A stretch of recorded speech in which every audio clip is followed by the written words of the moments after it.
सुप्रभात बच्चों, कैसे हैं आप सब।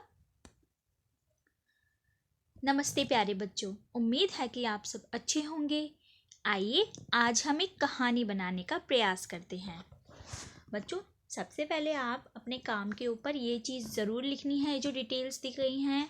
बहुत से बच्चे अभी भी नहीं लिख रहे हैं ये सब। सबसे पहले आपको अपनी दिनांक यानी कि आज की डेट लिखनी है, जो कि है 21/21/12 यानी कि दिसंबर 2020। हिंदी की कार्यपत्रिका नंबर 137। अपनी कक्षा ज़रूर लिखें और फिर अपना सेक्शन लिखेंगे आप। कक्षा तो सबकी सेम है, 2 यानी कि सेकेंड, और यहाँ अपना सेक्शन लिखेंगे।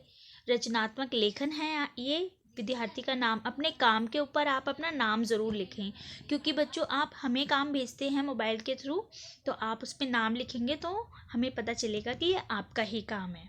और यहाँ हमने टीचर का नाम भी लिखे, ठीक है बच्चों। अच्छे से ये आप दिनांक, कक्षा, टॉपिक, रचनात्मक लेखन, विद्यार्थी का नाम और शिक्षक शिक्षिका का नाम जो है, ये चारों चीज़ें, ये सब चीज़ें आप अपने काम के ऊपर ज़रूर लिखेंगे। तो बच्चों, नीचे बॉक्स में कुछ चित्र और शब्द वाक्यांश दिए गए हैं। इन्हें वाक्यों में प्रयोग करके एक नई कहानी बनाइए और अपने घर के सदस्यों को सुनाइए। कहानी को अपनी पसंद का एक नाम भी दीजिए।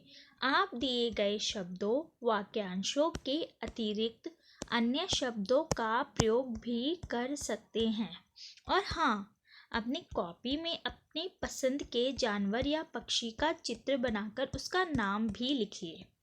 तो बच्चों, ये जो नीचे आपको बॉक्सेस दे रखे हैं, देखिए ये रहे। इसके अंदर एक कहानी है, देख रहे होंगे आपके, इनमें नंबर डला हुआ है, पहला, दूसरा, तीसरा, चौथा। तो आपको उस तरह एक कहानी बनानी है। ये ऊपर हेल्प बॉक्स दिया हुआ है, देखिए ये रहा। इसके अंदर कुछ शब्द लिखे हैं। आप इनका इस्तेमाल करते हुए हर एक, ये जो बॉक्स है, हर एक बॉक्स के लिए कुछ एक वाक्य बना सकते हो, एक या दो, जो भी आपको लगे, और फिर उनको जोड़ के एक कहानी बनेगी, वो आप मुझे पढ़ के भी सुना सकते हो। सबसे पहले आपको बताना है कहानी का नाम क्या होगा। देखो, ये कहानी में जानवर हैं बहुत सारे, और वो शायद पतंग उड़ा रहे हैं। तो और जंगल की बात है, तो मैंने देखो इस कहानी को क्या नाम दिया है, मैंने दिया है नाम जंगल की सैर। तो आप इस कहानी का कोई दूसरा नाम भी सोच सकते हैं, अच्छा सा नाम सोचिए और उसको एक नाम दीजिए। चलिए अब हर जो पिक्चर है, हर बॉक्स है, उसके ऊपर वाक्य बनाते हैं। देखिए ये जो पहला बॉक्स है, इसमें क्या है कि देखिए बंदर पतंग उड़ा रहा है और बाकी सब जानवर भी हैं। तो मैंने क्या लिखा है, मैंने लिखा है कि जंगल में सभी जानवर पतंग उड़ा रहे हैं और बंदर, शेर, जिराफ, गिलहरी, खरगोश सभी बहुत खुश हैं। तो इस चित्र में देखकर तो यही लग रहा है कि सभी बहुत खुश हैं और सभी पतंग उड़ाने हैं। तो मैंने ये वाक्य में लिख दिया है। आपको अगर इस चित्र को देखकर कुछ और लग रहा है, आप वो लिखिए, ठीक है बच्चों। दूसरा चित्र देखिए। इस चित्र में क्या है, इस चित्र में देखो बंदर पेड़ पर चढ़कर पतंग उड़ा रहा है। तो मैंने वही वाक्य में लिखा है कि बंदर पेड़ पर चढ़कर पतंग उड़ा रहा है। उसके बाद तीसरे बॉक्स की तरफ चलते हैं। उसमें देखिए बंदर की जो पतंग है वो कट गई है, डोरी थी उसकी, वो टूट गई है अचानक से ही, और सब जानवर भी हैरानी से देख रहे हैं। तो देखिए वाक्य क्या लिखा है कि तभी पतंग की डोर टूट गई और हवा के साथ आगे बहने लगी।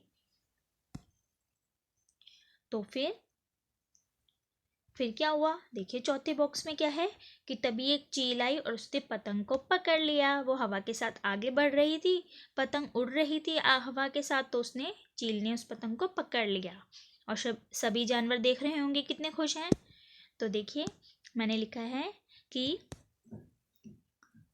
तभी एक चील आई और उसने अपनी चोंच से पतंग को पकड़ लिया और सभी जानवरों ने ताली बजाई। मैंने तो ये अपनी कहानी बनाई है, आप भी इन्हीं शब्द, ऊपर जो बॉक्स में शब्द दिए हैं उनका प्रयोग करते हुए कोई अच्छी सी कहानी बना सकते हैं। और आप मुझे ज़रूर सुनाएं अपनी कहानी जो आपने बनाई है, इस कहानी को एक नाम भी दें। साथ ही आपको बोला गया है ना कि आप अपने मनपसंद जानवर का भी एक चित्र बनाएं और उसका नाम भी लिखें, तो वो भी आप ज़रूर मुझे भेजें।